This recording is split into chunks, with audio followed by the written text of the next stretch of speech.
Hello viewers, welcome back to our channel బడి పంతులు. ఈరోజు video వచ్చేసి నిన్న 5th జనవరి షిఫ్ట్ 2 సిబిటి టెస్ట్ 1 2021 క్వశ్చన్స్ కొన్ని డిస్కస్ చేసుకున్నాం కదా. ఈరోజు రిమైనింగ్ సేమ్ అదే రోజు 5th జనవరి షిఫ్ట్ 2 సిబిటి టెస్ట్ 1లో వచ్చిన రిమైనింగ్ క్వశ్చన్స్ ఉన్నాయి కదా, ఆ క్వశ్చన్స్ ఈరోజు డిస్కస్ చేసుకుందాం. సేమ్ అనే రీజనింగ్ క్వశ్చన్స్ చేయండి. మీకు ఈ వీడియో కింద డిస్క్రిప్షన్లో మనకు ప్రీవియస్ ఇయర్లో జరిగిన 2021లో ఉన్న క్వశ్చన్ పేపర్, అంటే ఈ వీడియోకి సంబంధించిన క్వశ్చన్ పేపర్ కూడా కింద డిస్క్రిప్షన్లో డ్రైవ్ లింక్ పెట్టాను. అక్కడ నుంచి మీరు క్వశ్చన్ పేపర్స్ అనేది డౌన్లోడ్ చేసుకోవచ్చు. ఇది మనకి ఆర్ఆర్బి గ్రూప్ డీకి కూడా ఉపయోగపడుతుంది, ఎస్ఎస్సి ఎగ్జామ్స్కి కూడా ఉపయోగపడుతుంది. సేమ్ అదే లాజిక్తో క్వశ్చన్స్ అనేవి వస్తాయి. సో వీడియో నచ్చితే లైక్ చేయండి, షేర్ చేయండి. అలాగే మరికొన్ని కొత్త వీడియోస్ కోసం, కొత్త కంటెంట్స్ కోసం మన ఛానల్ని సబ్స్క్రైబ్ కూడా చేసుకోండి. మీ ఫ్రెండ్స్ కానీ ఫ్యామిలీ మెంబర్స్ కానీ కూడా షేర్ చేయండి. వాళ్ళు కూడా కాంపిటేటివ్ ఎగ్జామ్స్కి ఏమైనా ప్రిపేర్ అయ్యే వాళ్ళు ఉంటే వాళ్ళకు కూడా చాలా ఉపయోగపడుతుంది. సో ఈరోజు ఫస్ట్ క్వశ్చన్ వచ్చేసి చూద్దాము. In a certain code language regulation is written as QDFTKZSHNM. How will SYMPOSIUM be written as in the language అంటున్నాడు. ఇక్కడ రెగ్యులేషన్ని ఇలా రాశారంట. సేమ్ ఈ వర్డ్ని కూడా ఎలా రాస్తారు అనేసి క్వశ్చన్ అండి. సేమ్ ఇదే లాజిక్ ఇక్కడ కూడా వర్కౌట్ కావాలి. ఇక్కడ చూడండి, ఆర్కి క్యూకి ఎంత గ్యాప్ ఉంది? -1. అంటే R18 Q17 -1 కదా. E5 D4 -1, G7 F8 మళ్ళీ -1, అండ్ U2T మళ్ళీ -1, L2K మళ్ళీ -1. చూడండి, ప్రతిది కూడా -1 ఉంది. N2M -1, O2N -1, అంతే కదా. అన్నీ -1 లాజిక్తో ఉన్నాయి. సేమ్ ఇప్పుడు కూడా ఈ సింపోజియం కూడా -1 చేద్దాం. S -1 ఎంత? R. అండ్ Y -1 ఎంత? X. M13 -1 12 అంటే L. చూడండి, అన్నిటిలో ఉన్నాయి ఇవి 3 లెటర్స్ కూడా. సో నెక్స్ట్ P14 -1 13 అంటే P16 -1 అంటే 15 O. O15 -1 14 అంటే N. Next S19 -1 18 R. I9 -1 8 H. And U21 -1 T20. And M13 -1 12 అంటే L. ఇది ఎక్కడ ఉంది? థర్డ్లోనే కదా. Third one is correct answer. RXLONRHTL. Cross check చేసుకోండి. Okay, next question. Select the Venn diagram that best represent the relationship between following cases అంటున్నాడు. ఇక్కడ ఎన్ని ఇచ్చాడు? 3 వర్డ్స్ ఇచ్చాడు. ఈ 3 వర్డ్స్ ఏంటో తెలిస్తే మనము ఆన్సర్ అనేది పిక్ చేసుకోవచ్చు. ఇవన్నీ వెన్ డయాగ్రామ్స్ అంట. వెన్ డయాగ్రామ్స్లో ఏది ఈ 3 వర్డ్స్కి సూటబుల్ అవుతుంది అనేసి క్వశ్చన్ అండి. ఇవేంటి? కార్డ్బోర్డ్ బాక్స్, అంటే కాటన్ బాక్సులు ఉంటాయి కదా, ప్యాకింగ్ కోసం యూజ్ చేసి అవి. నెక్స్ట్ గ్లాస్ టంబ్లర్స్, అంటే గ్లాస్కి సంబంధించిన. నెక్స్ట్ వుడెన్ టూల్స్, అంటే ఈ వుడెన్ స్టూల్స్ చెక్కవి అవి. ఇవి గ్లాస్వి, ఇవి పేపర్తో తయారయ్యాయి. ఈ మూడిటికి ఏం సంబంధం లేదు. సో ఈ మూడు కూడా డిఫరెంట్గా ఉన్నాయి కాబట్టి, సో దానికి రిలేషన్ లేకుండా ఇలా ఉంటాయి. సో ఏ రిలేషన్ లేదు కాబట్టి ఇలా రిప్రజెంట్ చేస్తారు వెన్ డయాగ్రామ్స్. క్రాస్ చెక్ చేసుకోండి ఒకసారి. Okay, next question. Select the option that is related to the third term in the same way as the second term is related to the first term. ఇక్కడ ఏమంటున్నాడు? Book అనేది author అనేది ఒక సంబంధం ఉందంట. Same అదే రిలేషన్ మూవీ అండ్ నెక్స్ట్ వచ్చేదానికి ఏ relation ఉందో అదే రిలేషన్ ఇక్కడ ఆథర్కి బుక్కి ఉన్న రిలేషనే అక్కడ ఉండాలి అనేసి క్వశ్చన్. బుక్కు ఆథర్కి ఏంటి రిలేషను? బుక్ని ప్రిపేర్ చేసే వాళ్ళని ఏమంటారు? ఆథర్. అంటే రైటర్ కానీ, లేదా ఆ బుక్ని లోపల కంటెంట్ ఎలా ఉండాలని మొత్తం ప్రిపేర్ చేసే వాళ్ళను ఆథర్ అంటారు. సేమ్ అలానే మూవీ మొత్తం ప్రిపేర్ చేసే వాళ్ళని, మూవీ మొత్తం ప్రిపేర్ చేసే వాళ్ళని ఏమంటారు? డైరెక్టరే కదా. అంటే బుక్ని రెడీ చేసేవాళ్ళు ఆథర్ అండ్ మూవీని రెడీ చేసేవాళ్ళు డైరెక్టర్, అంతే కదా. క్రాస్ చెక్ చేసుకోండి. Okay, next question. Which of the following is mirror image of INSINUATION అంటున్నాడు. దీనికి మిర్రర్ ఇమేజ్ ఏమిటి అని అడుగుతున్నా. అంటే మిర్రర్ ఇక్కడ వస్తుంది, దీని ఇమేజ్ ఇక్కడ ఎలా వస్తుంది అనేసి క్వశ్చన్. చూడండి ఎలా వస్తుంది. ఫస్ట్ ఇచ్చిన ఆప్షన్స్లో చూడండి, ఎన్ సేమే ఉంది అన్నిట్లలో, ఓ కూడా సేమ్ ఉంది. నెక్స్ట్ థర్డ్ లెటర్లో మనకి ఏముండాలి, ఇక్కడ నుంచి థర్డ్ లెటర్ ఏముంది, ఐ ఉంది. బట్ ఫస్ట్ ఆప్షన్లో ఏముంది, టీ. అంటే ఈ ఫస్ట్ ఆప్షన్ రాంగ్, మనకు ఐ ఉండాలి, టీ ఉండకూడదు. నెక్స్ట్ థర్డ్ ఆప్షన్, మిగతా రిమైనింగ్ 3 ఆప్షన్స్లో ఏమున్నాయి, ఐఏ ఉంది, నెక్స్ట్ టీ ఉంది, ఏ యూ అండ్ నెక్స్ట్ చూడండి యూ వరకు అన్నీ సేమే ఉన్నాయి. అన్నిటిలో యూ లెటర్ వరకు సేమ్ ఉన్నాయి. ఫోర్త్ కూడా యూ వరకు సేమే ఉంది. చూడండి యూ వరకు అన్నిటిలో సేమ్ ఉంది. నెక్స్ట్ వచ్చే ఆప్షన్ యూ తర్వాత ఏం రావాలి, యూ తర్వాత ఎన్ రావాలి. బట్ ఎన్ ఎక్కడుంది, ఓన్లీ సెకండ్ ఆప్షన్లో మాత్రమే ఎన్ ఉంది అండ్ రిమైనింగ్ 2లో లేవు. ఇక్కడ ఏ వచ్చింది, ఇక్కడ ఐ వచ్చింది కదా. చూడండి ఒకసారి. సమ్టైమ్స్ ఇలా స్పెల్లింగ్స్ కూడా చూసుకోవాలి. మరికొన్ని టైమ్స్ స్పెల్లింగ్స్ కరెక్ట్ ఇచ్చినా కూడా ఫిగర్ అనేది రాంగ్ ఇస్తూ ఉంటాడు. ఇప్పుడు సపోజ్ ఇక్కడ యూ వరకు అనేది కరెక్ట్ ఇచ్చాడు, ఇప్పుడు ఎన్ లెటర్ ఇక్కడ ఎలా ఇచ్చాడు, ఇలా ఇచ్చాడు. బట్ నార్మల్గా ఇంకో ఆప్షన్ ఇచ్చేసి ఆప్షన్లో ఎన్ అనేది ఇలా ఇస్తాడు. సో దాన్ని కూడా క్రాస్ చెక్ చేసుకోవాలి కదా, మిర్రర్ ఇమేజ్ ఇదా అనేసి. ఎప్పుడైనా మిర్రర్ ఇమేజ్ మిర్రర్ ఇమేజ్ ఇది మాత్రమే వస్తుంది, ఇది రాదు. ఇది ఒరిజినల్ అండి, ఇది ఒరిజినల్ ఎన్, ఇది మిర్రర్ ఇమేజ్ ఎన్. సో ఇది కూడా చెక్ చేసుకోవాలి. Okay, next question. Select the letter cluster from the among given options that can replace the question mark in the following series అంటున్నాడు. చూడండి ఇక్కడ ఒక సిరీస్ ఇచ్చాడు, ఏబిసి ఈఎఫ్జి ఐజేకే ఓపీక్యూ అనేసి next question mark ఇచ్చాడు. Next question mark ఇచ్చిన ప్లేస్లో ఇచ్చిన ఆప్షన్స్లో ఏది వస్తుంది అనేసి క్వశ్చన్.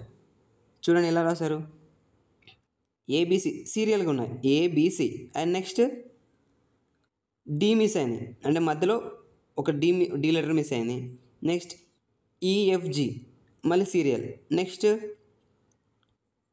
హెచ్ మిస్ అయింది, మళ్ళీ ఇక్కడ చూడండి మళ్ళీ హెచ్, అంటే మళ్ళీ ఒక సింగిల్ లెటర్ మిస్ అయింది. నెక్స్ట్ ఐజేకే తర్వాత మళ్ళీ ఏమి మిస్ అయినాయి, ఎల్ఎంఎన్ 3 లెటర్స్ మిస్ అయినాయి ఇక్కడ. ఇంతకుముందు ఇక్కడ సింగిల్ లెటర్ మిస్ అయింది, ఇక్కడ 3 లెటర్స్ మిస్ అయినాయి. అంటే నెక్స్ట్ మనకు వచ్చేది కూడా మళ్ళీ 3 లెటర్స్ మిస్ అవ్వచ్చు కదా. చూద్దాం చూడండి, పిక్యూ నెక్స్ట్ ఆర్ఎస్టి మళ్ళీ 3 లెటర్స్ మిస్ చేస్తే నెక్స్ట్ ఏం రావాలి, యూ వస్తుంది, యూఏ కదా.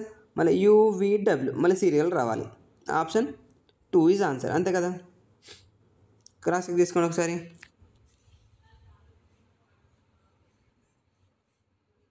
Okay, next question. ఈ క్వశ్చన్ చూడండి, ఇది డైరెక్షన్ సంబంధించిన question. A tourist wanted to see the planetarium in a city. ఒక సిటీలో ప్లానిటోరియం చూడాలనుకుంటున్నాడంట. తను present he walked from the railway station in the east direction అంటున్నాడు. అంటే ఫస్ట్ ఈయన ఎక్కడ ఉన్నాడు, రైల్వే స్టేషన్ దగ్గర ఉన్నాడు. రైల్వే స్టేషన్ నుంచి ఎటు వెళ్ళాడు, ఈస్ట్ డైరెక్షన్. అంటే ఇక్కడ రైల్వే స్టేషన్ ఉన్నది అనుకోండి, ఇది రైల్వే స్టేషన్. ఇక్కడ నుంచి ఈస్ట్ డైరెక్షన్ అంటే ఎటు ఉంటుంది, ఇటు నార్త్ సౌత్ ఈస్ట్ వెస్ట్ కదా. అంటే ఇటు సైడ్ వెళ్ళాడు and arrive at a pond, అంటే ఇక్కడ ఒక గుంట లేదా చెరువు, ఇక్కడ రీచ్ అయ్యాడు. అండ్ హీ టర్న్ లెఫ్ట్, ఇక్కడ నుంచి లెఫ్ట్ ఎట్ అవుతుంది, మళ్ళీ ఈస్ట్కి వెళ్ళే వల్ల లెఫ్ట్ ఏమవుతుంది, నార్త్ సైడ్ టర్న్ అయ్యాడంట. టర్న్ అయ్యి he turn left and then at the second corner of the point, అంటే టర్న్ అయ్యి second corner of the point దగ్గరికి వచ్చిండు. దెన్ అక్కడ నుంచి హీ టర్న్ రైట్, మళ్ళీ ఇక్కడ నార్త్కి వెళ్ళే వాళ్ళకి రైట్ ఎట్ అవుతుంది, ఇటే కదా. Another corner of the pond, ఇక్కడ ఇంకో కార్నర్ కాడికి వచ్చాడు. And next he turn left, అంటే ఈస్ట్కి వెళ్ళే వాళ్ళ లెఫ్ట్ మళ్ళీ ఎట్ అవుతుంది, నార్త్ సైడే కదా, నార్త్ సైడ్కి వచ్చాడు. Then left and arrived in the planetarium అంటున్నాడు. ప్లానిటోరియం దగ్గరికి వచ్చాడు. నెక్స్ట్ ఇక్కడ క్వశ్చన్ ఏమన్నాడు, in which direction was railway station situated with respect to the planetarium అంటున్నాడు. ఇక్కడ ప్లానిటోరియం ఉన్నది, ఇక్కడ నుంచి రైల్వే స్టేషన్ ఏ డైరెక్షన్లో ఉన్నది అనేసి క్వశ్చన్. ఏ డైరెక్షన్లో ఉంది? ఇప్పుడు ఇక్కడ ప్లానిటోరియంకి ఇటు నార్త్, ఇటు సౌత్, ఇక్కడ ఈస్ట్, ఇక్కడ వెస్ట్, రెండింటి మధ్యలోనే కదా ఇప్పుడు రైల్వే స్టేషన్ ఉన్నది. ఈస్ట్కి వెస్ట్కి సౌత్కి మధ్యలోనేగా ఉంది. అప్పుడు ఏమవుతుంది? అది సౌత్ వెస్ట్ డైరెక్షన్, అంతే కదా. క్రాస్ చెక్ చేసుకోండి. Okay, next question, study the given pattern carefully and select the number from among the given options that can replace the question mark అంటున్నాడు. ఇక్కడ టేబుల్లో ఒక నెంబర్ సిరీస్ అని ఇచ్చాడు. ఆ టేబుల్లో ఇక్కడ క్వశ్చన్ మార్క్ ఇచ్చాడు. క్వశ్చన్ మార్క్ ప్లేస్లో మనకి ఏ నెంబర్ వస్తుంది అనేసి క్వశ్చన్. ఫస్ట్ ఈ టేబుల్లో నెంబర్స్ అనేవి ఎలా అరేంజ్ చేశారో చూద్దాం. చూడండి, 30, 20, 12 ఎలా వచ్చాయో చూద్దాం. 30 - 12 ఏమవుతుంది? 30 - 12 ఈజ్ ఈక్వల్ టు 18. 18 + 2 20, అంతే కదా. ఈ రెండింటిని మైనస్ చేసి +2 చేస్తే 20 వచ్చింది. నెక్స్ట్ ఇదే లాజిక్ దీన్ని కూడా వస్తుందో చూద్దాము. 42 - 14 ఎంత వస్తుంది? 28. 28కి మళ్ళీ ఇక్కడ పైన +2 చేసాం కదా, దీన్ని కూడా +2 చేద్దాం. ఏమవుతుంది? 30 కదా, అంటే సాటిస్ఫై కదా. నెక్స్ట్ సేమ్ దీన్ని కూడా చూద్దాము. 56 - 16 ఎంత అవుతుంది? 40, అంతే కదా, 40. నెక్స్ట్ +2, అన్నిటికీ +2 చేసాం, దీన్ని కూడా +2 చేస్తే ఏమవుతుంది? 42. అప్పుడు ఆప్షన్ ఏమవుతుంది? ఆప్షన్ 3 ఈజ్ ఆన్సర్, అంతే కదా. క్రాస్ చెక్ చేసుకోండి ఒకసారి. Okay, next question, select the option that is related to the third term in the same way as the second term is related to the first term అంటున్నాను. అంటే ఇక్కడ ఈ వర్డ్కి ఏదైతే relation ఉందో సేమ్ ఇక్కడ compass and question మార్కులు ఇచ్చిన దానికి కూడా సేమ్ అదే రిలేషన్ ఉండాలి అంటున్నాను. ఇప్పుడు ఈ ఫస్ట్ 2 వర్డ్స్కి ఏంటి రిలేషన్ చూద్దాము. మ్యాప్ అనేది లొకేషన్, అంటే మ్యాపే కదా లొకేషన్ చూపిస్తుంది మనని. ఎక్కడికైనా వెళ్ళాలన్నా కూడా మనకు ఉపయోగపడేది మ్యాప్లో మనం లొకేషన్ చూసుకొని వెళ్తాం, అంతే కదా. అలాగే కంపాస్ ఏం చూపిస్తుంది? మ్యాప్ లొకేషన్ చూపిస్తుంది. కంపాస్ డైరెక్షన్స్ ఎక్కడ చూపించేది? కంపాస్ డైరెక్షన్ చూపిస్తుంది, అంతే కదా. ఓకే, నెక్స్ట్ క్వశ్చన్ చూడండి. ఈ క్వశ్చన్ చూడండి, ఇక్కడ వర్డ్ పేర్ అనేది ఇచ్చారు. ఈ వర్డ్ పేర్కి కింద ఆప్షన్స్ ఇచ్చారు. ఇక్కడ బటర్ఫ్లై ఇన్సెక్ట్ అనేది ఏ రిలేషన్తో ఉందో సేమ్ అదే రిలేషన్స్తో కింద ఒక ఆప్షన్స్కి అదే రిలేషన్ సాటిస్ఫై అవుతుందంటే ఏంటి అదే రిలేషన్ అడుగుతుండదు. చూడండి, బటర్ఫ్లై అనేది ఇన్సెక్ట్, ఇక్కడ రోడెంట్ ర్యాట్ అంటే, and furniture chair and mammal man, ఇవన్నీ డిఫరెంట్ నేమ్స్, అంటే లేకపోతే సైంటిఫిక్ నేమ్స్ లేదా చైర్ ఫర్నిచర్ అనేది ఇవన్నీ డిఫరెంట్ కదా. ఇక్కడ ఆస్ట్రిచ్ బర్డ్ అనేది లివింగ్ థింగ్స్, అంటే ఆస్ట్రిచ్ బర్డ్ అనేది ఆన్సర్ కదా. ఇప్పుడు అంటే బటర్ఫ్లై ఇన్సెక్ట్ అయింది, ఆస్ట్రిచ్ బర్డే అవుతుంది కదా. So option 2 is answer. Cross check చేసుకోండి ఒకసారి. ఓకే, నెక్స్ట్ క్వశ్చన్, ఇక్కడ ఈ స్టేట్మెంట్ ఇచ్చారు, స్టేట్మెంట్లో కన్క్లూజన్ ఇచ్చారు, దాని కింద ఇక్కడ మనకి ఆప్షన్స్ ఇచ్చారు. ఏది ఫాలో అవుతుందో మనం ఈ క్వశ్చన్ చూసి చెప్పాలన్నట్టు. చూడండి, స్టేట్మెంట్ ఇచ్చాడు, ఆల్ ఇంజనీర్స్ ఆర్ గ్రాడ్యుయేట్స్, అంటే ఇంజనీర్స్ అందరు కూడా గ్రాడ్యుయేట్స్ అంట. Next all graduates are successful, graduates అందరు కూడా సక్సెస్ అయిన వాళ్ళే, అంతే కదా. ఇప్పుడు కంక్లూజన్ ఏమంటున్నాడు? ఆల్ సక్సెస్ఫుల్ ఆర్ గ్రాడ్యుయేట్స్ అంటున్నాడు. సక్సెస్ అయిన వాళ్ళందరూ కూడా గ్రాడ్యుయేట్స్ అంట. Next all engineers are successful, engineers అందరు కూడా సక్సెస్ అయిన వాళ్ళే. ఇప్పుడు నార్మల్గా గ్రాడ్యుయేట్ అయిపోగానే సక్సెస్ అయినట్టు కాదు కదా, మనం ఒక పోస్ట్ వస్తేనే సక్సెస్ఫుల్ అయినట్టు. సో ఫస్ట్ వన్ అనేది రాంగ్ కదా. సక్సెస్ఫుల్ అందరు గ్రాడ్యుయేట్స్ కాదు, ఇంకా సక్సెస్ఫుల్ అయిన వాళ్ళు వేరే వేరే డిపార్ట్మెంట్లో కూడా ఉంటారు. అంటే గ్రాడ్యుయేషనే కంప్లీట్ అయ్యి ఉంటారు, వేరే కూడా కంప్లీట్ అయ్యి ఉంటారు కదా. అంటే నార్మల్గా డిప్లొమా ఇంటర్ చేసిన వాళ్ళు కూడా సక్సెస్ అయ్యి ఉంటారు. సో ఇది అనేది మనకు సాటిస్ఫై కాదు. Next all engineers are successful, engineers అందరు కూడా సక్సెస్ అయిన వాళ్ళే కదా. So option 2 only 2 is follows. Cross check చేసుకోండి ఒకసారి. Okay, next question.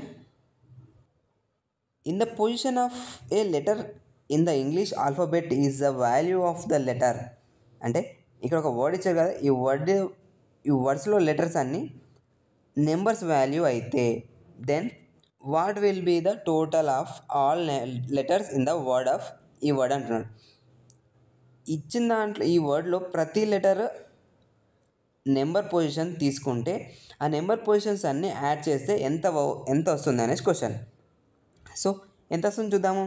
ఈ అంటే ఎంత, E5 plus X24 plus A1 plus G7 plus G7 plus and E5 plus R18 plus A1 plus T20 plus I9 plus O15 plus N14 అంతే కదా. ఇవన్నీ add చేస్తే ఏమవుతుంది, 5 plus 24 29, 29 plus 1 30, 30 plus 7 37, 37 plus 7 44, 44 plus 5 49, 49 plus 18 67, 67 plus 1 68, 68 plus 20 88, 88 plus 9 97, 97 plus 15 90 plus 15 112, 112 plus 14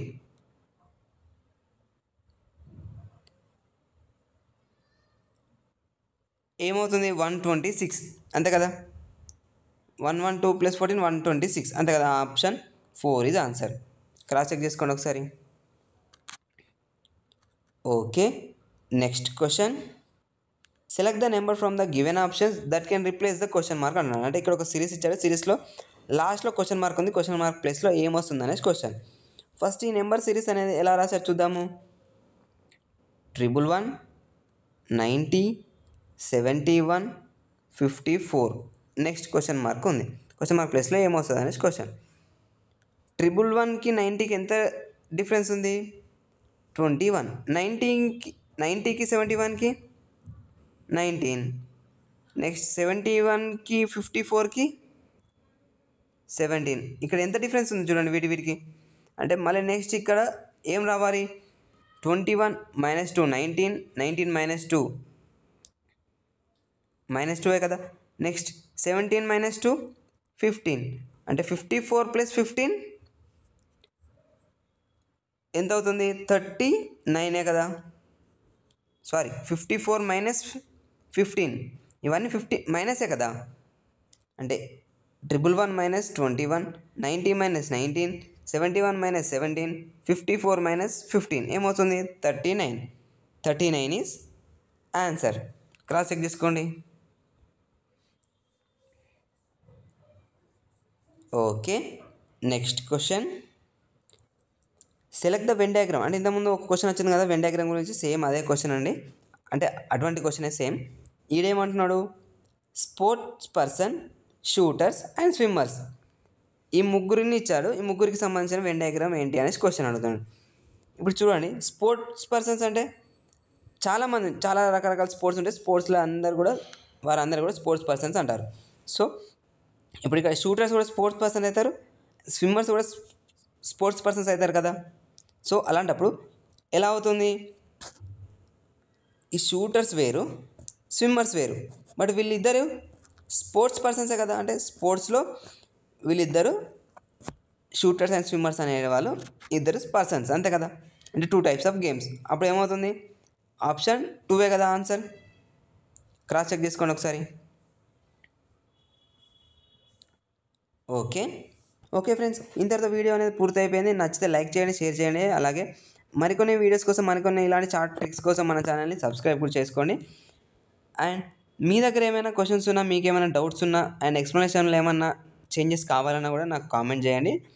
నేను rectify చేసుకొని మళ్ళీ next వీడియోలో rectify చేసుకోనికి నేను ట్రై చేస్తాను. మీకు ఏమైనా డౌట్స్ ఉన్నా కూడా నెక్స్ట్ వీడియోలో అవి ఎక్స్ప్లెయిన్ చేస్తాను, ఇప్పుడు కామెంట్ చేస్తే. అండ్ మీ ఫ్రెండ్స్ కానీ ఫ్యామిలీ మెంబర్స్ కూడా షేర్ చేయండి, వాళ్ళు కూడా కాంపిటేటివ్ ఎగ్జామ్స్కి ప్రిపేర్ అయ్యి ఎక్కువ మార్కులు తెచ్చుకోవడానికి వాళ్ళకు కూడా ఒక మంచి స్కోప్ అనేది ఉంటుంది. సో వీడియో నచ్చితే లైక్ చేయండి. సో నెక్స్ట్ వీడియోలో నెక్స్ట్ క్వశ్చన్ పేపర్ డిస్కస్ చేసుకుందాము. నెక్స్ట్ వీడియోలో మళ్ళీ కలుద్దాం. Until then bye bye. Thank you for watching.